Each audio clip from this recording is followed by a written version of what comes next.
ഒരു സമൂഹത്തിന്റെ യഥാർത്ഥ വിജയം മുതിർന്നവരുടെ മുഖത്തെ പുഞ്ചിരിയാണ്. വാർദ്ധക്യം എന്നത് ജീവിതത്തിന്റെ സായന്തനമാണ്. എന്നാൽ അത് ഒറ്റപ്പെടലിന്റെയോ മടുപ്പിന്റെയോ കാലമാകരുത്, മറിച്ച് വിശ്രമത്തിന്റെയും സന്തോഷത്തിന്റെയും കാലമാകണം.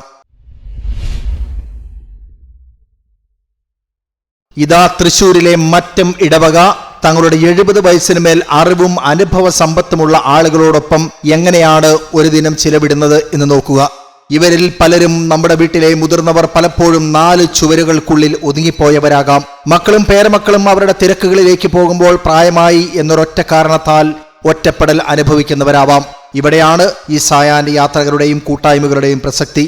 സായാഹ്ന യാത്രകൾ അവർക്ക് വലിയൊരു മാനസിക ഉല്ലാസമാണ് നൽകുന്നത്. അവരെ കേൾക്കാനും ആരൊക്കെയോ ഉണ്ട്, അവർ തനിച്ചല്ല എന്ന ബോധ്യം അവരിൽ ആത്മവിശ്വാസം വളർത്തുന്നു.